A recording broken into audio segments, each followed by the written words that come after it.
Today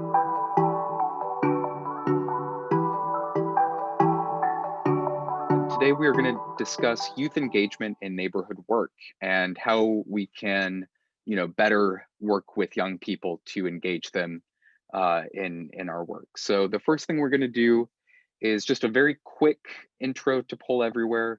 Again, if you are accessing Zoom on your phone, you might find it easier to pull up a tablet or computer and respond to these questions on a web browser. If you're using your computer um, to access the Zoom, you might find it easier to use your phone to text in responses, etc. We aren't going to record any identifying information, no names, no phone numbers, no emails, nothing like that. So speak freely. So quick instructions. Again, if you're using a web browser, just enter the URL pollev.com/COF community. That link is in the chat box. So you can just go ahead and click on that URL in the chat. Otherwise, you can text the word COF community, one word, to the number 22333. And that way you can text in your responses. So this meeting, we're going to be doing something a little bit different from how most of these have gone. We are going to be, oh, and I forgot to clear these responses. Okay, so we're going to be asking open-ended questions as opposed to the multiple choice throughout this whole presentation. So in order to do that, you're just going to, if you're using your phone to text, you're just going to write out your thought, hit send, and it will show up here. If you are using the web browser, you'll see a text box on that to go ahead and enter your responses. So that being said, we're going to start out with a test question here. What is something that brought you joy today? This could be anything from the sunlight to your cat Zoom bombing everyone. And I'm going to go ahead and show our responses here while those roll in. Bright sunshine and warmth, sunshine. Yeah, it's blessedly. Oh, so whoever texted COF community, you are already in the Poll Everywhere. So feel free to text away without texting COF community again. New music. All right, that's a good one. I feel like it's been 2 years since I have listened to new music. Fellow AmeriCorps members, very nice. International Women's Day. Neighbor's bread pudding. Wow. I'm glad to hear somebody's recovering from COVID. Getting the trampoline set up. I have a hammock out back that is kind of starting to get mold on it because I forgot to take it in over the winter. So I'm going to try to figure out how to clean that. In-person conversation. Beautiful. All right. So this is great. It looks like mostly everybody is figuring this out. Again, if you are having any issues using Poll Everywhere, this is going to be the primary way that we're getting folks feedback throughout this. So do please do a private chat to either myself or any of the planning team. All right. Let's go ahead and move on. Okay. Is that right? Yes. So our first pre-workshop question. I know how I could recruit more young people to participate in community activities. If you definitely know how to recruit more young people to participate in your community activities, then that is letter A. Again, you'll just text the letter A or click it on your web browser. If you mostly agree with this, that's letter B. If you're not sure, that's letter C. Mostly not, that's letter D. And if you definitely do not know how to recruit more young people to participate in community activities, that is going to be letter E. And it looks like we got most of our responses in here. All right, mostly not sure. Nobody is definitely not, so we have a good foundation to base this off of.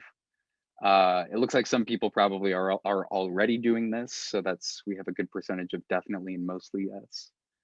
So I'm looking forward to all of your feedback to our prompts here.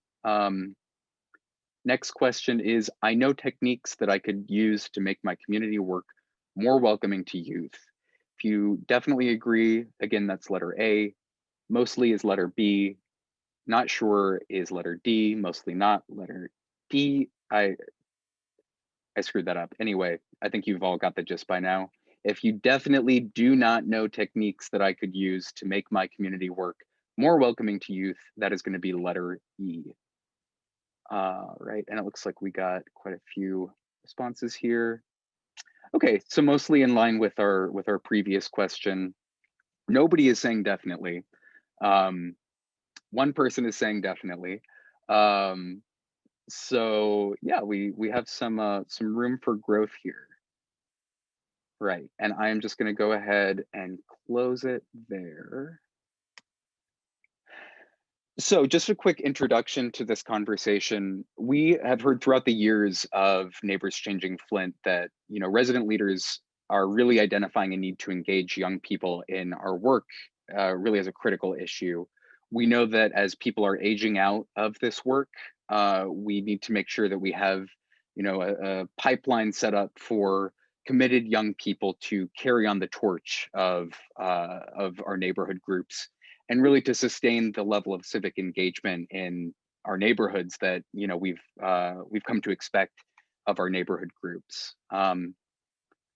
So real quick, I'm going to throw it over to Ashley to give us a little bit of an introduction to the Neighborhood Engagement Hub Youth Employment Program. Great. So I want to preface this announcement to say that I want to make sure that we're providing ample time to get through the material of the presentation today, so we can talk a little bit more about this during the discussion portion. But as many folks on this call know, the Neighborhood Engagement Hub received some funding through the CS Mott's Focus on Flint initiative, one of which was to support blight elimination and beautification through youth employment. So what we'll be doing is we're going to be working with community partners from throughout the city, including Boys and Girls Club, Sylvester Broom Empowerment Village, Flint Development Center, and the Latinx Technology and Community Center, to engage youth in a series very similar to Neighbors Changing Flint, talking about lots of different aspects of community work, neighborhood revitalization, and civic engagement. Beginning at the end of March and running through May, and then starting in June, they'll be doing actual on-the-ground work, blight remediation and beautification work in neighborhoods, and they'll be paid to do that work. So if you have a project, a specific project that you'd like to engage the youth with, or if you'd like to speak to the youth during the training portion of the series, please feel free to reach out to me or Michelle Kahelski. Michelle is also in this series tonight, and she's going to pop her contact information in the chat for you. And I'll put my information in the chat for you as well. Again, if you want to volunteer to do a presentation or get connected with the youth because you want to share a project that you're working on with them, please feel free to reach out to us. Otherwise, we'll continue to share additional information about the program as we go forward. And you can always, of course, reach out to me directly if you have any questions or if you'd like to discuss the program. Thank you so much, Ashley. So I don't want to speak and put words in your mouth, but I think that, you know, part of the reason why we wanted to have this session tonight is so that we could really start to throw ideas around of, okay, once we have, you know, this cohort of young people who are trained up in these different, you know, civic engagement methodologies, how can we then engage them in our neighborhood groups and our community work more broadly? So really that's kind of what's setting the stage for this conversation. All right, so real quick, we are going to watch a video. So Teresa, if you wouldn't mind replacing my screen share, about meaningful youth participation. This is sort of an academic framework that I think it's useful to consider. I will say the video is a little bit corny, but hopefully we can get something out of it. So are you ready? Yep, go for it, Teresa. Thank you. Alrighty. The Flower of Participation explains the concept of meaningful youth participation, or MYP. The flower describes the core elements of MYP, the roots, the different levels of MYP, the leaves and the petals, the preconditions for MYP, water and sun, and the fundamental principles, air and soil. Inclusivity, air, is a fundamental part of MYP. Inclusivity means taking into account youth in all their diversity and ensuring the voices of different groups of young people are heard. MYP is about young people, their voice, their actions. Without commitment from young people, MYP is not possible. Commitment is the soil in which the flower grows. Nothing grows without water, capacity strengthening, and sun, an enabling environment. To be able to play an effective role, young people need capacity and experience. Capacity strengthening empowers young people through knowledge and skills and self-reflection. Creating an enabling environment through commitment from adults, financial support, youth-friendly language, safe spaces, flexibility, policies, is critical for participation to flourish. The core elements of MYP are the roots, essential for a strong, vibrant flower. There are 5 roots needed to ensure MYP. They are freedom of choice, information, decision-making power, voice and responsibility. Knowing what conditions are needed for youth participation, we can compare the different levels of MYP. Remember, the more core elements in place, the more meaningful the participation. What is non-meaningful participation? Manipulation is when young people are used to support a cause. Young people are not in control of the event and are used to make a cause seem more attractive. Tokenism refers to young people being invited to participate, but in a superficial way, or as a way to tick a box. There are different levels of meaningful participation. Level 1. Young people are appointed a role but don't have decision-making power, have limited voice and no responsibility. Level 2. Young people are consulted and informed. They may be asked for their input and opinions. However, they have no decision-making power and limited responsibility. Level 3. Adult-led shared decisions with youth. Adults are primarily in charge, but they include young people. Young people have some decision-making power, responsibilities, and have a voice. However, adults have the final say. Level 4. Young people are in charge, but they share decision-making power with adults. Level 5. Youth-led programs. Without adult involvement, young people are fully in charge and are completely autonomous. Young people may reach out and consult with adults if they feel it would add to the process. Level 6. Youth-adult partnership. Young people and adults are equally involved and share power. Organizations have to actively and consciously plan for MYP. Where is your organization on the continuum?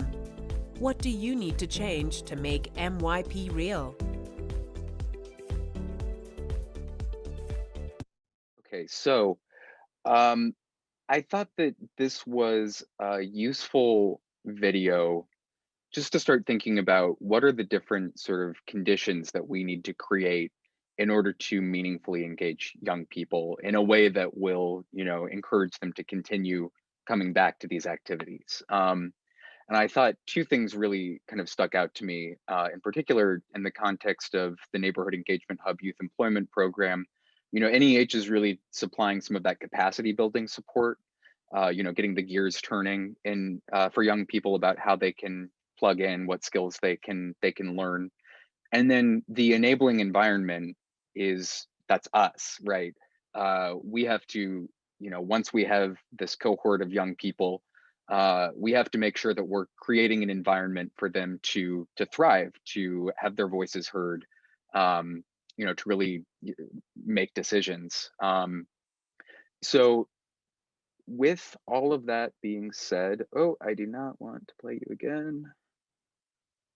We're going to ask this first question. What role do you think young people would play in your organization? So if today you were told, hey, we have a group of young people and they're ready to roll, how would you, what kind of positions would you put them in? So again, try to consider whether your response would consider young people as tokens, and consider how you might engage young people in a way that would allow them to share their knowledge. So right now we are going to go on to the poll everywhere question. So again, if you missed how to do this, your instructions are right on the screen. You'll just go to pollev.com/COF community or by text. So, yep, I'm gonna throw up the responses here, but I saw Chris raised his hand. So again, we're putting the poll everywhere up here just so that we can get all of the ideas out there on the screen. But if you do have anything that you want to comment on or talk about, now is a great time for you to go ahead. So Chris, why don't you go ahead with your comment? Well, my comment was, I think that what is most important is you need a total buy-in from the youth, and that might be that, okay, you have an idea of what you want to say. You want to clean up a park, you maybe want to make a few improvements. What I think what you need to do is have the youth themselves in charge of that project and let them plan it, and you're just kind of there as an observer slash mentor, more than and let them do the project. I think it's important that they be given the responsibility for the project. Yeah, I think that that's a really important point to think about, where responsibility lies. I think that, I remember when I was younger, I was a Boy Scout, and we would, get called on to do various community service projects, either working in the food bank or cleaning up a park or things like that. And I think that the times that were really most impactful for me were those times when we got to sort of chart our own course. So really decide, this is like the school playground had been vacant and overgrown for a really long time. So that's something that is impactful to me. I want to go play on the swing set. Let's go do that. As opposed to an older person saying, this is what you're going to do. So I think that that's one way to think about it. I think these are some really great suggestions here on the poll everywhere. I like that leadership roles with older community members acting as support and mentors, being a part of the planning. Yeah, so I think, yeah, be their own bosses. I like that. Does anybody else have any other thoughts about what role you think young people could play in your organization before we move on? If so, feel free to unmute and chime in. Otherwise, we're just going to go ahead and move on to our next question. This is Liddell. Trifina. Oh, I'm sorry, Liddell, please go for it. Yeah, so it's just really, really petty. We have a community newsletter that we put out quarterly, and we have the young people in our neighborhood deliver them to the 230 homes in the area. Yeah, and I think that's an interesting one, because it is, using their how do you say, like pep, like their energy, they can actually get out there and knock on doors and everything. But that's also an opportunity for them to, start making connections with people, knocking on the door, talking with them about, this is what our organization is doing. And I think that those conversations are really really a good way for people to sort of learn their own voices. I know I started out in high school doing canvassing for political campaigns, and actually having those conversations with people really allowed me to, form my own opinions about things, and understand where other people are coming from. So I like that idea a lot. Trifina, if you want to go ahead. Yeah, I was gonna say, like, one thing that I found that was very useful is just having a conversation with young people to see what they enjoy doing. And some of them may like to like pull together, whether it's an event to raise fund, funds for a project. And so they pull together talent, have a talent show or something like that. Or, they're good at organizing, so they can organize and coordinate the efforts for a cleanup. So bringing them in early on as you're trying to identify what needs to be done in the community so that they can share what they're good at and then hear resident needs so that you can pair them together. And that way they're doing something that they enjoy doing and they can see how it's benefiting and fitting into the work in the community. Yeah, I think that's a great point, to really make sure that that engagement starts at the beginning of the process, so that you don't get too far along and then realize, oh, no young person actually wants to do this. Cool. So let's go ahead and move. Oh, yeah, go ahead. How do you, I mean, if you're going to be the mentor and you have a specific goal that you have to achieve, how do you, for lack of better words, not micromanage so deadlines are being met? That's a great question. And I would actually throw it over to our panelists, from the previous conversation. If anybody has any thoughts about that mentorship, sort of allowing for room for personal growth, while still making sure that you get your outcomes. Feel free to chime in. Can I speak? Regina had her hand raised. Yeah, so I would say, when you're being a mentor, it's good to sit down and talk to the young person about what the goals are and what you're trying to achieve, because there's multiple ways of achieving a goal. And so we may have something drawn out that we want it done like XYZ way, but then they could come up with an idea to get the same result, but it may be done differently. And so as long as you identify what the goals are and the timeline, allow them to provide input in the process on how they would go about doing it and still meeting those same guidelines and goals. Okay, thank you. Yeah, so letting enough flexibility in there. Can I add one thing to that too? Please do. Of course. Yeah, so I think too, in thinking about being a mentor and in a mentor capacity, the other thing you want to do is identify the skills that those kids naturally have, right?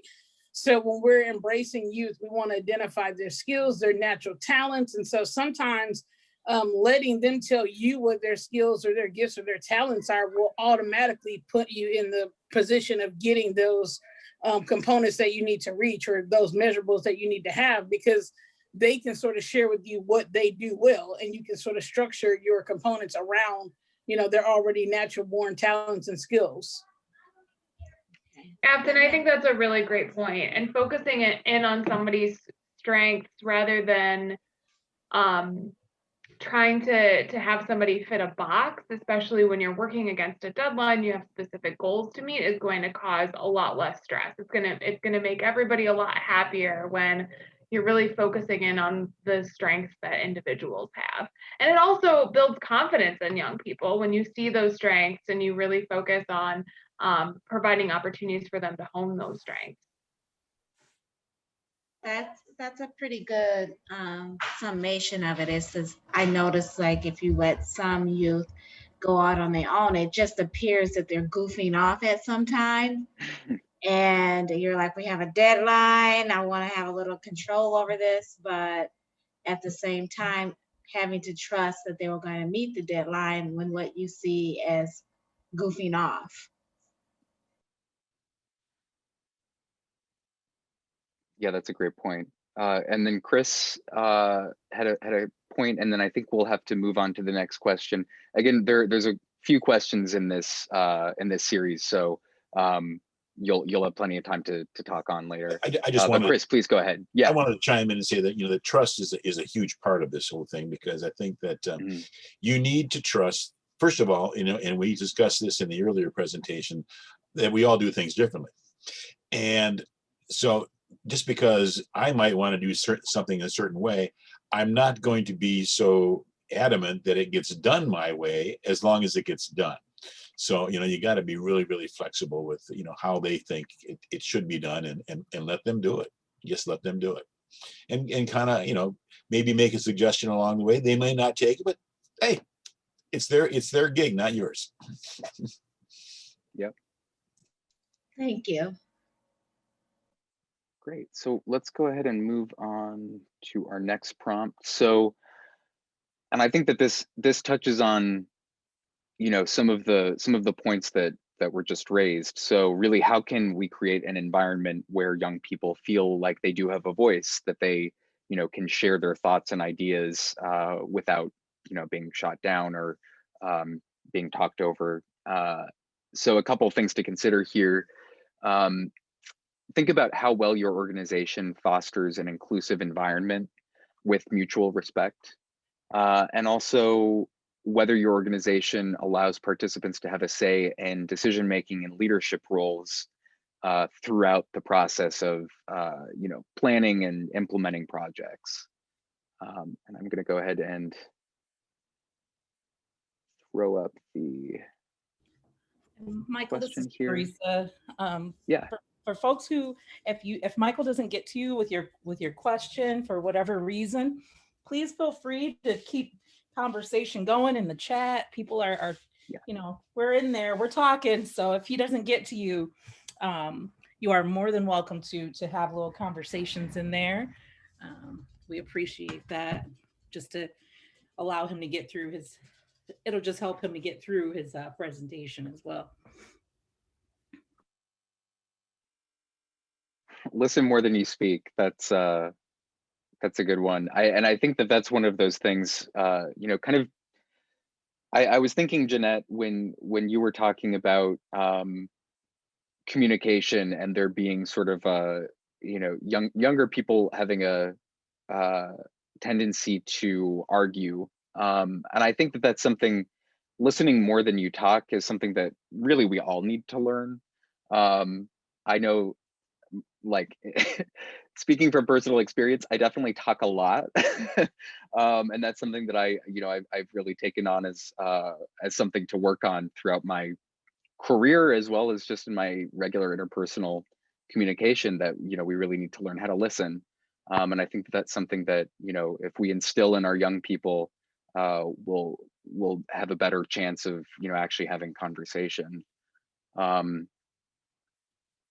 Yeah, trusting youth once you're clear with your expectations and goals. I think that's really important, not making assumptions. And again, if anybody has any thoughts that they want to throw in, please feel free. Trust. That's, yeah. Trust and respect, I think, are the, those are the big ones that we're seeing here.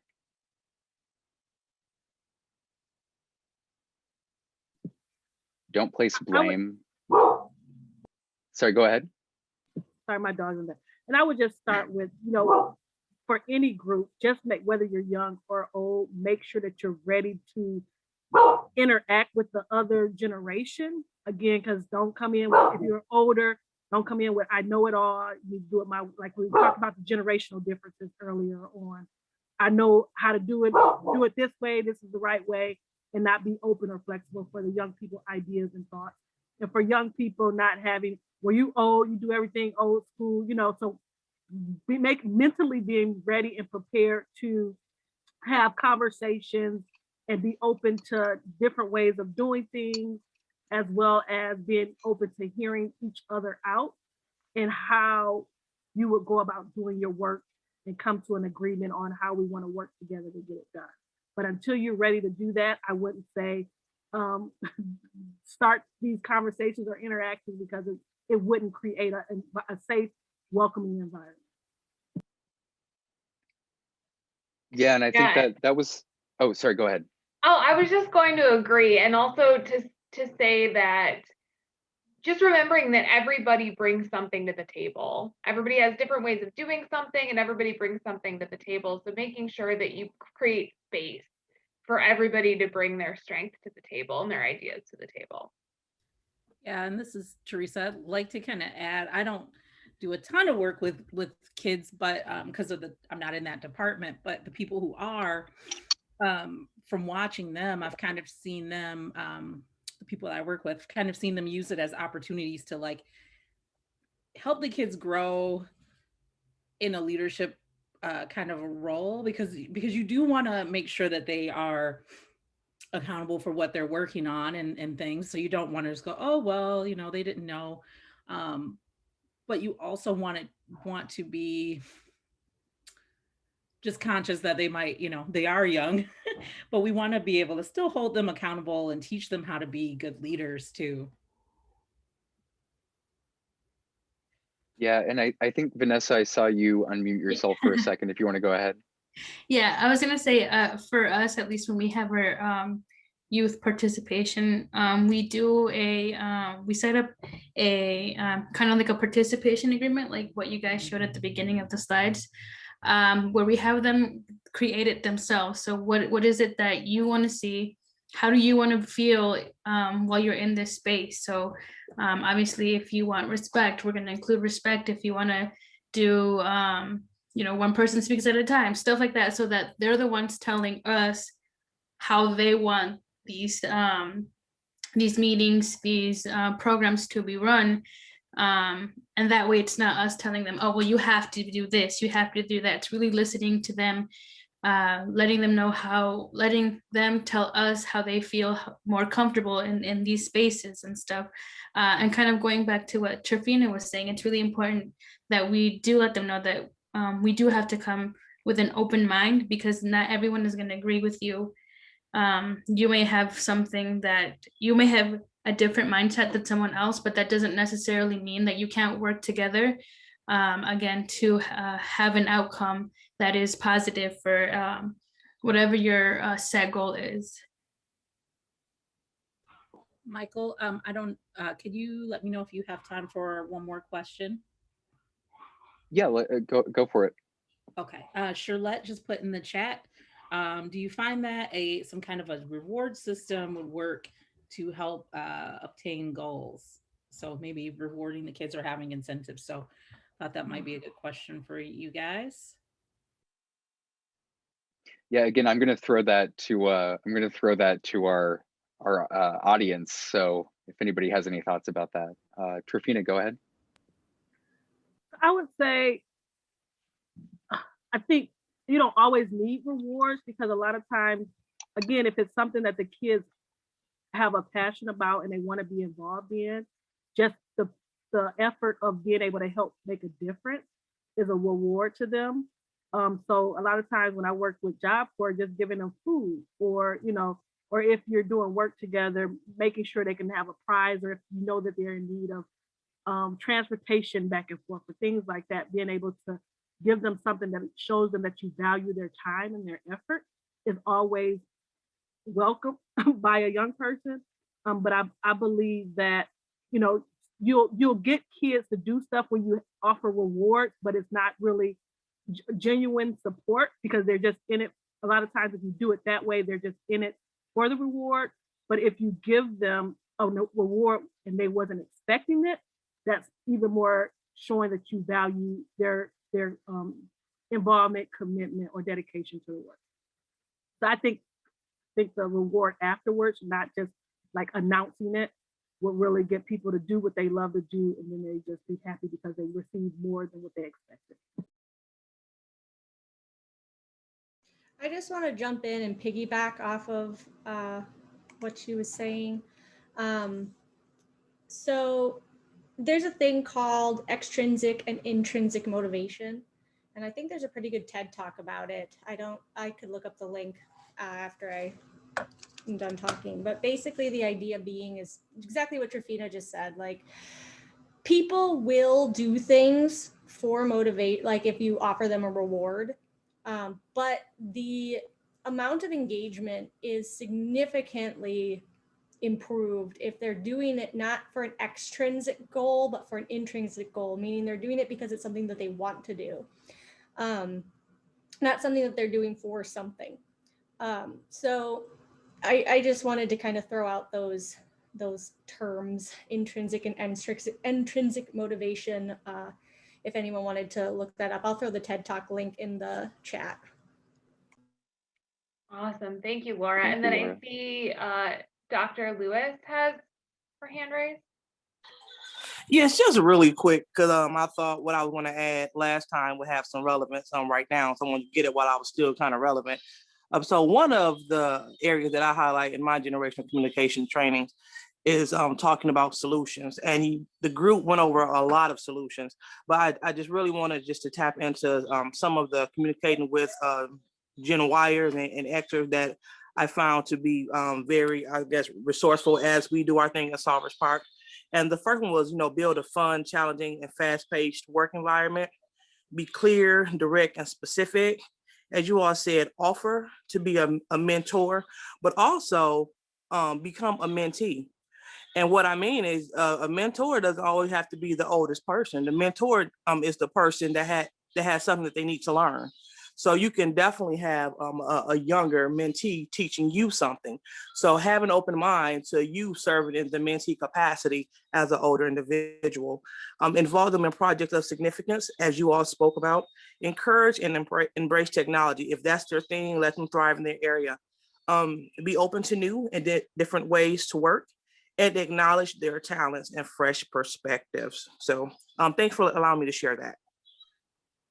Yeah, that was really great, Dr. Lewis. Thank you. I think that was one of the things in particular about the TED Talk we watched earlier, is that we all have these different ways of coming to problems, which means that we all have different solutions for them, and really we can all learn from each other's solutions. Nobody has a monopoly on truth. So yeah, opening up that learning between generations, not just a one-way thing, but two ways. Great. So our next question. Sorry, I don't know why I'm having such a problem with my slideshow here. Okay, so this one is a little bit tricky, I think. So let's think about what types of biases might young people encounter while working with older people. Thinking about how these might manifest, whether it's talking over others or maybe discounting people, their opinions, younger people's opinions. And again, I think this is helpful for us to just kind of consider what this might look like, so that we are able to address it when it does come up. And I'm going to go ahead and show our responses here. And again, while these are coming in, please feel free to jump in. Generational bias. Brains aren't fully developed. That's an interesting one, because it is true, but it doesn't mean that we have to discount anything. I think their brains maybe are different, right? It's not that there's a deficit, it's just that there's a difference, is my take, at least. Definitely a boomer on that one. Yeah. No shame. Yeah, not knowing what they're talking about. I don't know why this is. I'm gonna change this. I'm sorry. All right. Hopefully this is better.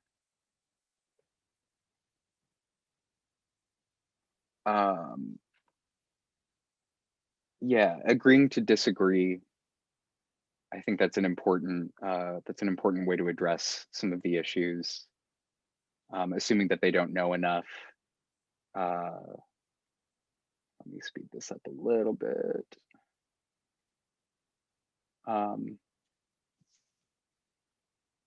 Don't know what they're talking about because they don't have as much experience, which again, I mean, there is truth to that, but that doesn't mean that we need to discount their opinions. They probably have different ways of coming at an issue because they haven't had the same kind of experiences that we have.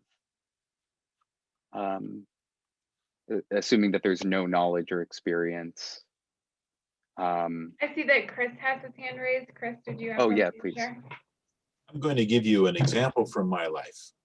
And it's, again, old school, but I worked for my father for a good many years. My dad was a professional photographer, and I was basically apprenticing with him for a good many years. And I remember one thing he told me early on, and I took it to heart, and I've used it all my life. And what he said was, "You'll do it my way until you can figure out a better way to do it." And naturally, I actually found a better way to do it, but that's neither here nor there. It's like, okay, if you know something will work this way, you can explain that, but that doesn't mean that there aren't other ways to do it. So that's just my comment.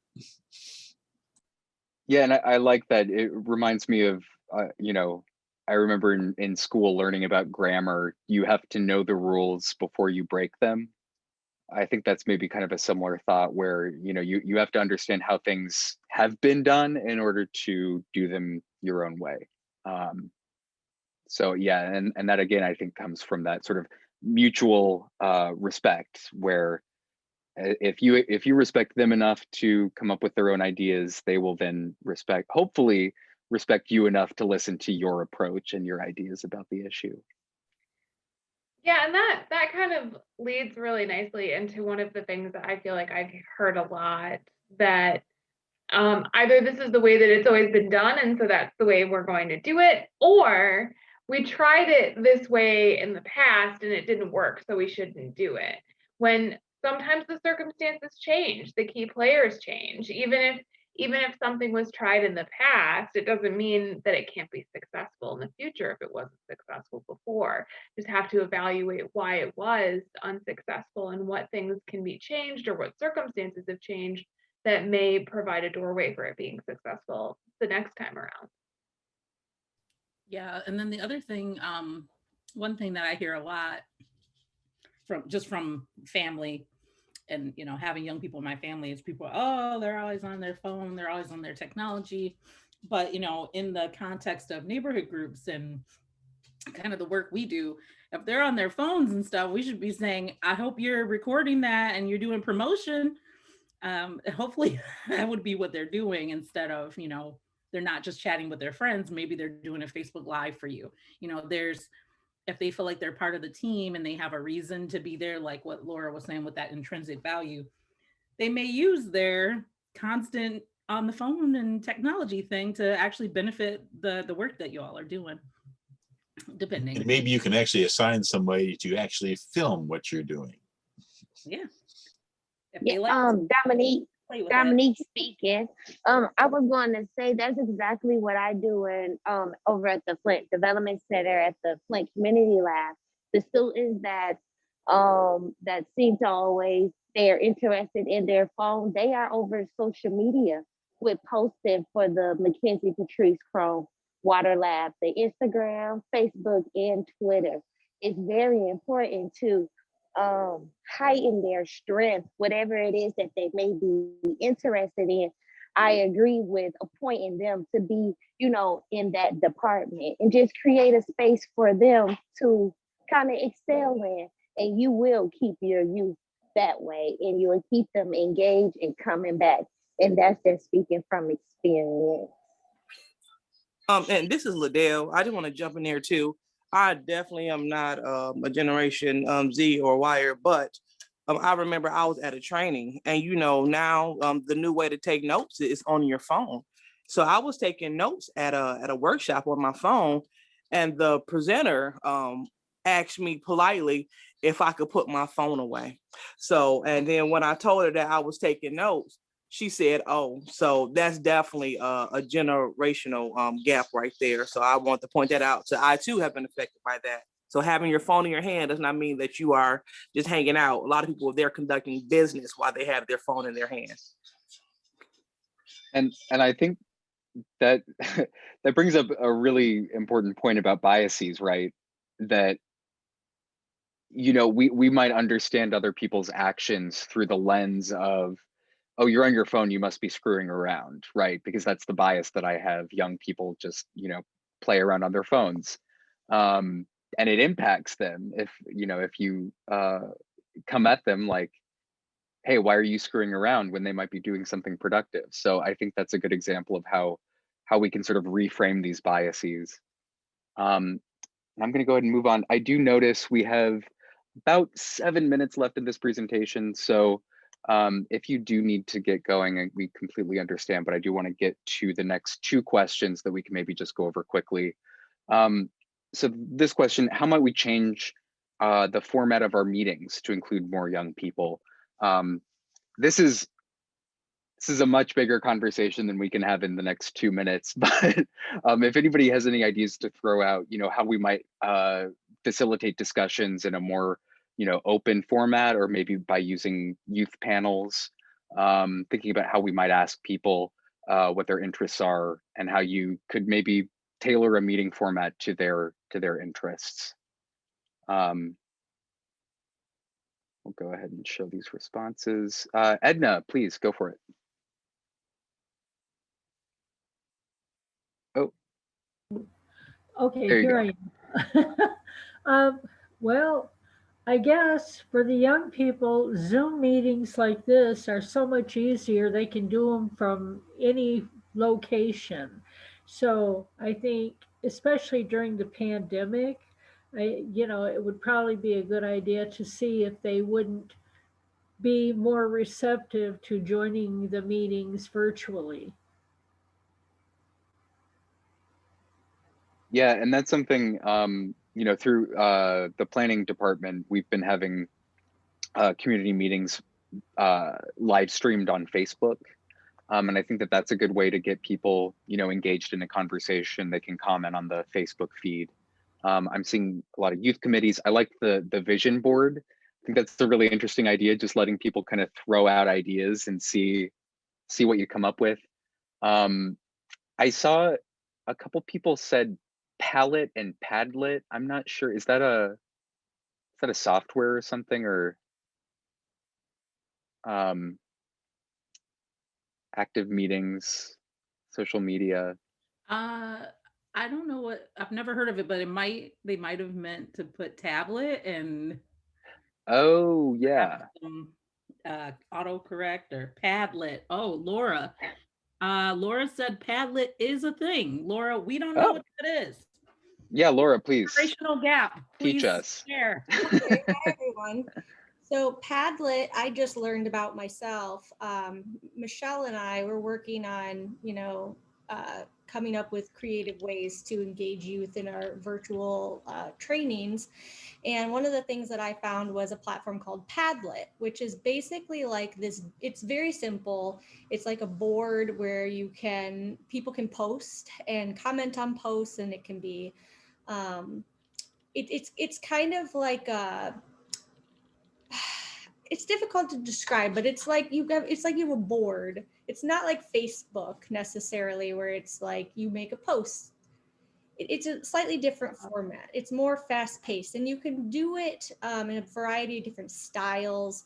But there's different ways to basically allow you to communicate with large groups of youth while you're doing like a presentation. Like one of the things that I discussed with Michelle doing on Padlet would be like asking them to put in, what is their goal for the program, and then encouraging them to comment on like 2 of their peers,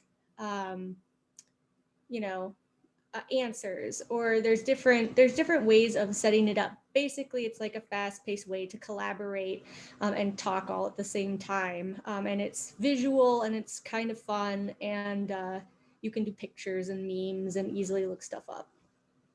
Yeah, I just looked it up, and it seems almost like a visual message board where people can comment on different things and have this very visual kind of format, which I think, again, if we're talking about engaging young people, technology does not hurt.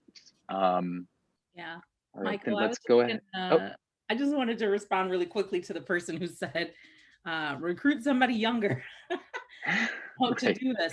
So one thing you could do is to ask one of the youth to plan the meeting. If they're, especially if they're a little bit older youth, they might, if they're, 17, 18, they have them plan the meeting, and you like co-facilitate, and then you just taught them how to be a facilitator. And then you also don't have to deal with technology part of it. You can ask them to plan it all out. Right. And there's that piece. sorry, I didn't mean to cut you off, Teresa. That I think gets to something that oh gosh, I forget. Vanessa had a point earlier that I wanted to connect to sort of meeting format and how we engage people. We are going to be having, or I'm going to be leading a presentation on Wednesday about, really thinking about how we structure our meetings and our groups. So I think we can maybe touch on some of that stuff there. I don't think we have time for this question, but just something that we can all think about. What types of roles and positions do we see young people taking in our groups? We'll just leave that as a something to think on. All right, so we're going to do our post-evaluation question. I know how I could recruit more young people to participate in community events. If you definitely agree that you know how to recruit more people, that is letter A. If you mostly do, that's letter B. If you're not sure, that's letter C, mostly not, letter D. And if you definitely do not know how to recruit more young people to participate in your activities, that is letter E. Let's go ahead and pull this up. All right. This doesn't surprise me because we didn't actually really talk about this. I think that these are more or less the exact same responses as we got before. So maybe it just wasn't the right question to ask. I think we did touch on a little bit of like, using more technology, actually using youth as kind of ambassadors for our work. Once we get younger people into our activities, then, really looking to them to spread the word.